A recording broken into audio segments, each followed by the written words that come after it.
Welcome to the Global Medical Device Podcast, where today's brightest minds in the medical device industry go to get their most useful and actionable insider knowledge direct from some of the world's leading medical device experts and companies. You know, a few years ago, I discovered mindset and meditation and the importance of breath work. And for the past few years, I and many of my colleagues at Greenlight Guru have been working with a mindset coach. His name's Kevin Bailey. He's with Dreamfuel. And I thought it was worth sharing some of the things that I've learned and that Kevin teaches with the medical device community. So I hope you enjoy this episode of the Global Medical Device Podcast.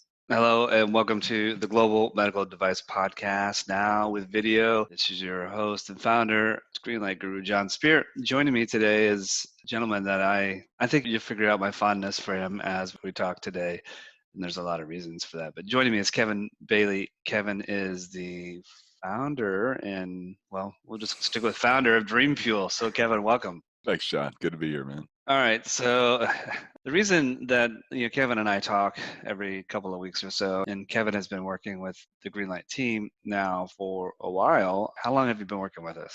Since 2016. So since you guys were it was early days. Thousands of % growth before.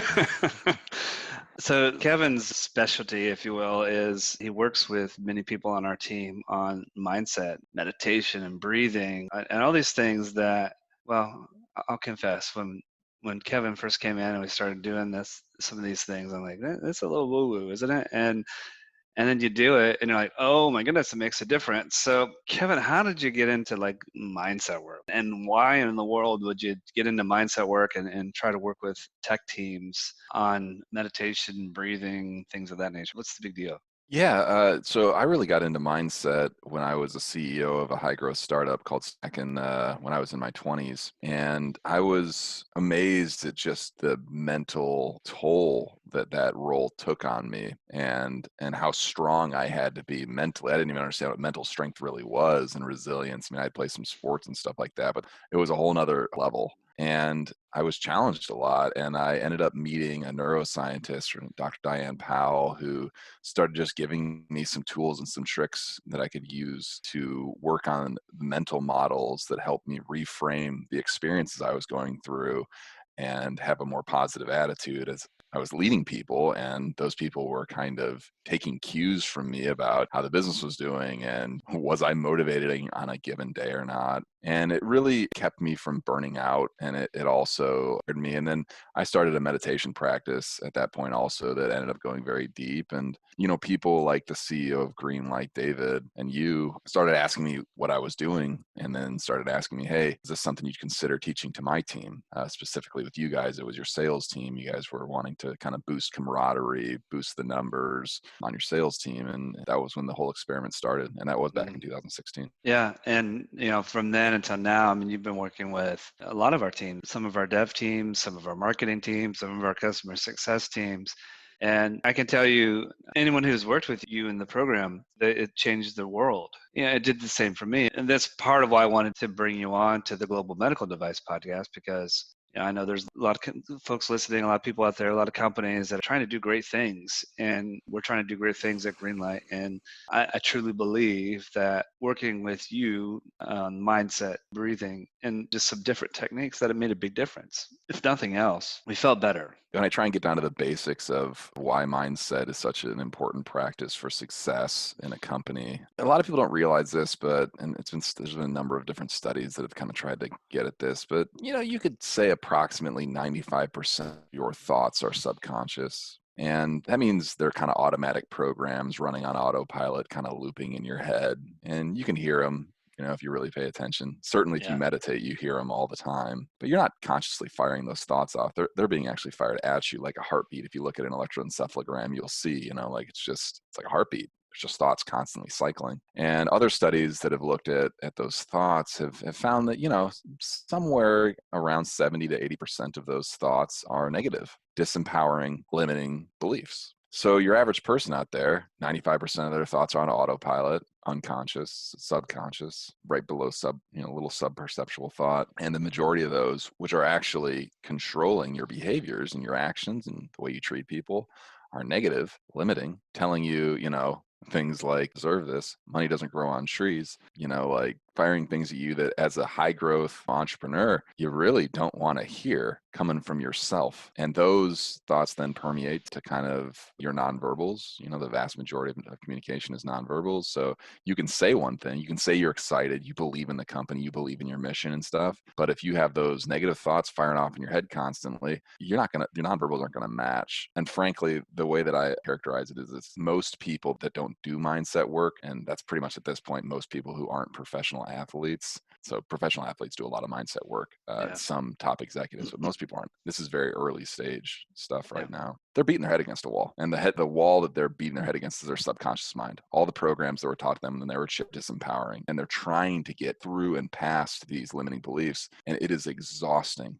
So much energy is wasted on it. And my thing is like, why waste the energy? Just get those out of the way and clear the path. And it's so much easier, as I think you've experienced in many of the executives and salespeople and stuff I work with.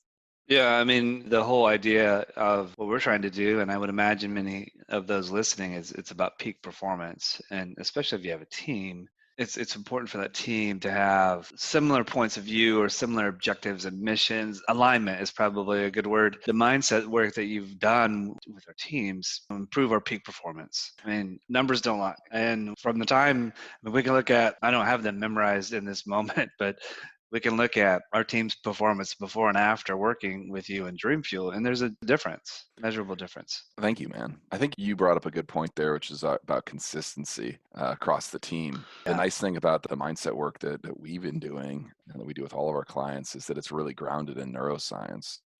These fundamentals and principles of performance, and more importantly, happiness, are rooted in science. So when your team gets aligned around having a balanced mindset or whatever we may be working on at a given time to be higher performance and more happy, there's nothing mystical about it. I mean, it's just these are the proven practices that, like I said, in most cases, professional athletes are using right now to perform at the very top of their game. Why wouldn't executives and teams use it? And when a whole team gets aligned around these principles, you take like gratitude, for example, and the various practices we do around gratitude. When a whole team gets aligned around those, everybody knows where they're trying to go with their mindset, and then they can use that, and it obviously parlays into making better decisions about how they handle leadership, a given objective they're working on, a sales call, whatever. These things are very rooted in science.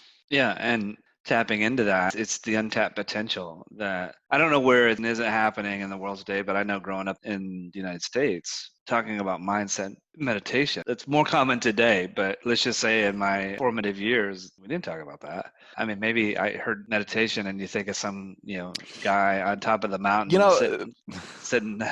Let's have this conversation. I've been thinking about it a lot lately. We just got published in Inc.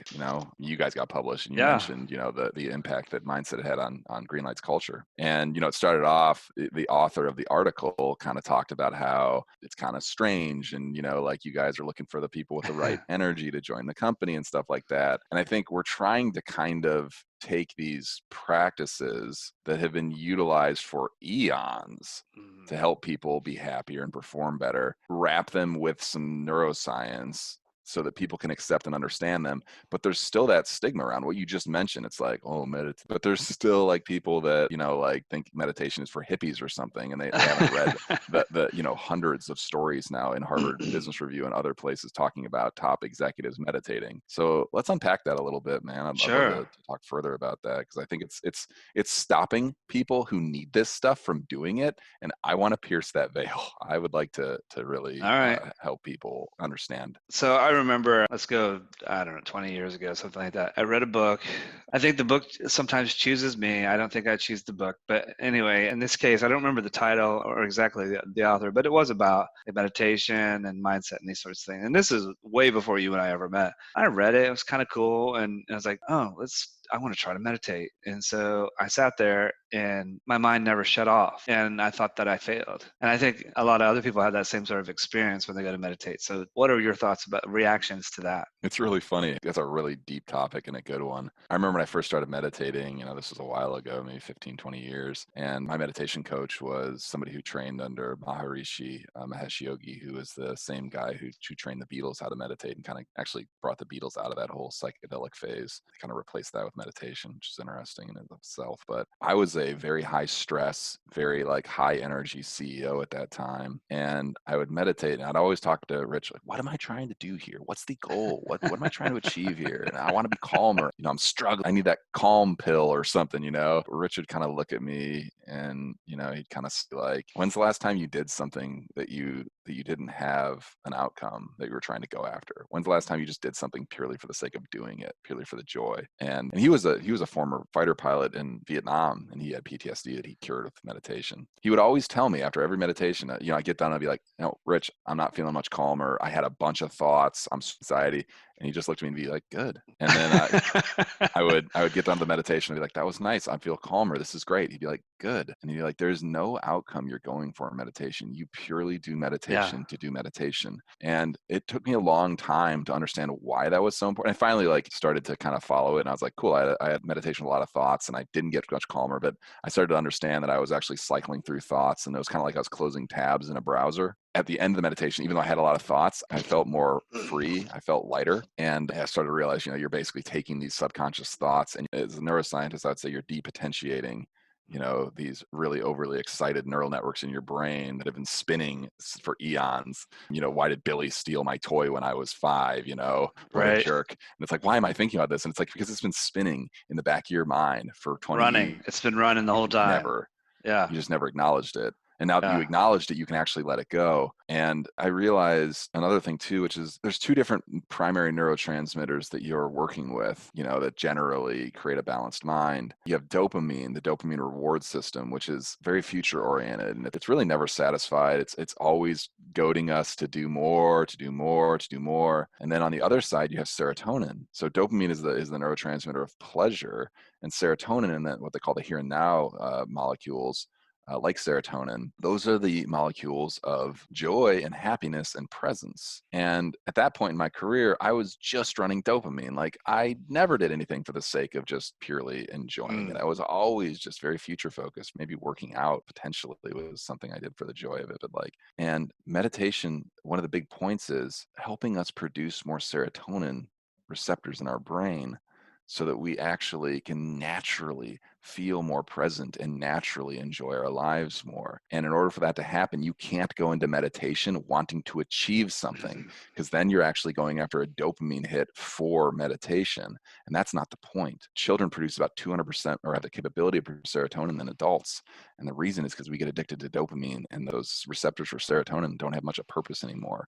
So meditation is the practice of doing something for the sake of doing it, and then ultimately building a serotonin-oriented body that is more present, that finds more joy in the day-to-day, mundane activities of life, and that ultimately, as an executive, can finish the giant marathon that is our career without, boring out and, flipping your career around and doing, chasing butterflies, shiny objects constantly. So I know that was a little long-winded there, but that's good. That's meditation. Yeah, I dig it.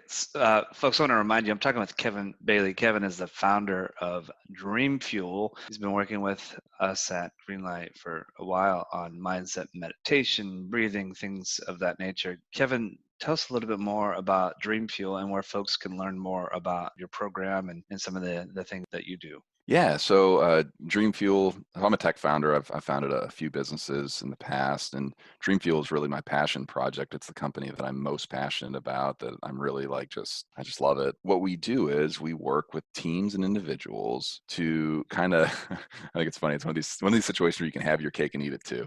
To increase happiness at the same time. So to increase, whatever department I'm working with, we're either increasing sales numbers, maybe we're increasing, speed at which dev turns around products, or engineering teams, the speed at which they work. And then also at the same time, helping teams enjoy themselves more, have more fun. And that's that serotonin I was just talking about. So it is neuroscience-based and mindfulness techniques to increase performance and increase happiness with teams and individuals. And I've had great success. Obviously, you guys are a good example, but working with many companies right now, primarily tech companies, because that's kind of where my experience is. But yeah, just having an absolute blast. Yeah, absolutely. And folks, you can find out more about Dreamfuel. It's pretty easy. Go to Dreamfuel dreamfuelcoaching.com, all one word, no spaces. Some different videos, articles, and things of that nature. And it's just good stuff. While we're taking a break, I want to remind folks, Greenlight Guru, we're here to help. We have the only medical device success platform on the market today.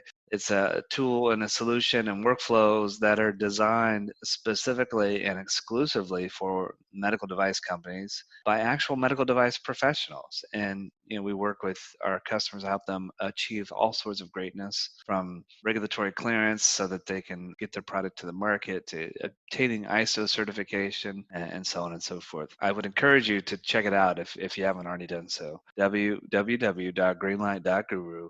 And if you like what you see and you'd like to learn more, we'd love to have a conversation with you and understand your requirements and your needs, and see if we have products and solutions that can help you. So, Kevin, as we get back into the sort of the tail end of our conversation today, I often try to frame some of these conversations, certainly where applicable, where we can give listeners pragmatic tips and pointers. So we haven't really talked about breathing yet. I think there's a book by James Nestor. I think it's called Breathe or Breath or something. Have you read that one yet? I have not, but I've certainly heard about it.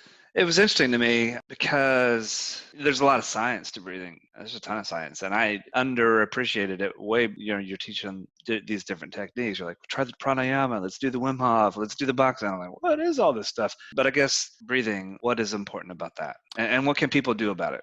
Yeah, I'm glad we're talking about it. It's one of the most simple and fundamental ways to change the way you show up in any given situation. And the reason is that your breath controls your physiology, and your physiology heavily influences how you feel, how you think, what you do. So the physiology is kind of the base root layer of all of it. So it's kind of the alpha dominant thing. If you can control your physiology, it's not very hard to then your thinking control your behaviors.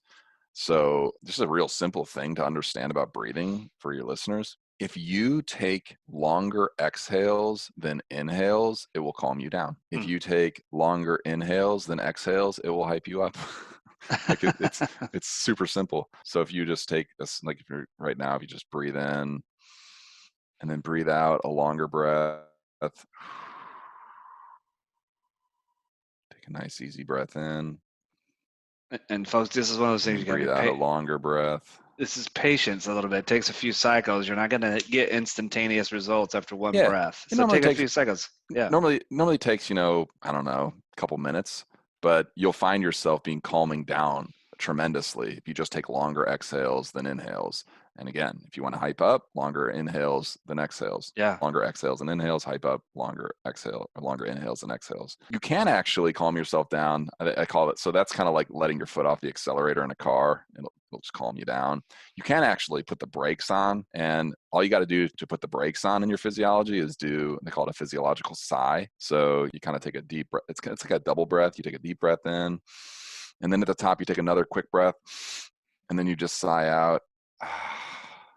And if you just do that once, you can feel the impact. But if you do that 3-4 times in a row, it just gets deeper and deeper. So that's, from a neuroscience standpoint, the most studied, fastest way to calm down is just do some sighs. And it makes sense. You sigh when you have relief. And when you sigh, it tells your body that whatever you were dealing with is over and you can have relief. So that's a quick one to remember. If you want to calm down, if your heart's racing, do a sigh, do 2 sighs. You'll calm down pretty quick. The other one that I like is the box breathing. And I think everyone thinks about, and if you thought about breathing, you think about, inhale, exhale. But there's inhale, hold, exhale, hold as an option as well. And then that's, box breathing is, I'm going to inhale for, let's say, a 4 count. I'm going to hold for a 4 count. I'm going to exhale for a 4 count, and I'm going to hold for a 4 count and then repeat.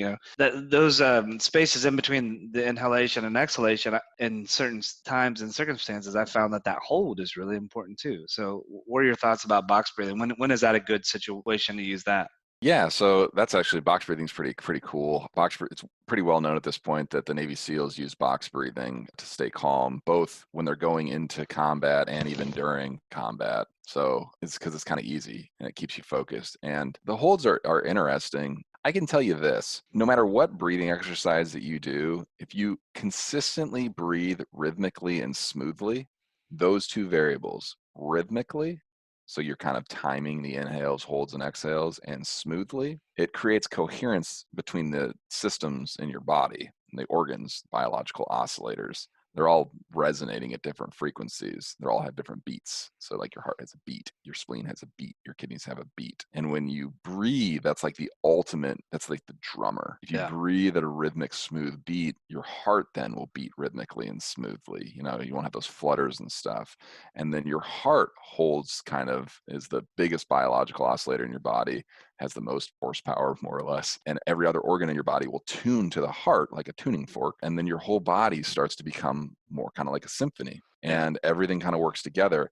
And it's that feeling of your body feeling in coordination that actually makes you feel calm. So whenever you feel calm, it's because all of your organs are kind of functioning in this nice symphony. Your whole biology is kind of working in coordination. And when you feel disturbed, you feel uncomfortable, you freaked out, that's because all the organs in your body are not synced up. So your heartbeat, your brain waves, your kidney, your spleen, all of it's kind of out of whack. And that makes you feel uncomfortable. So just know your feelings are entirely based on your physiology. And breathing rhythmically and smoothly, like box breathing, makes your whole physiology get coordinated. And when the physiology is coordinated, your body goes, oh, things are okay. He's calm. He's comfortable.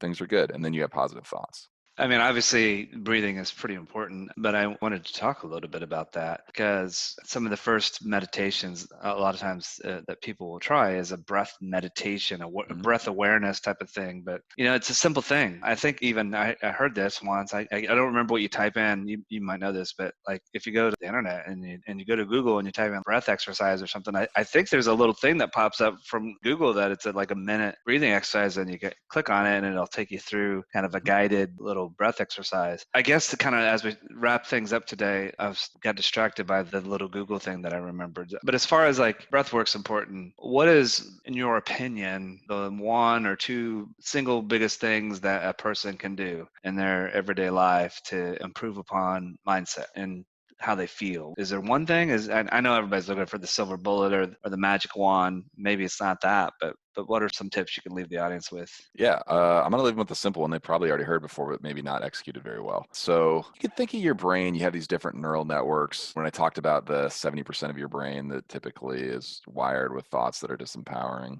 you can think of that as a neural network in your brain. It's obviously a lot of different neural networks, but you could kind of classify it as the scarcity mindset, the fixed mindset, and then you have the growth mindset, you know, the 30% that's positive. You know, you think of that as growth mindset, the abundance mindset.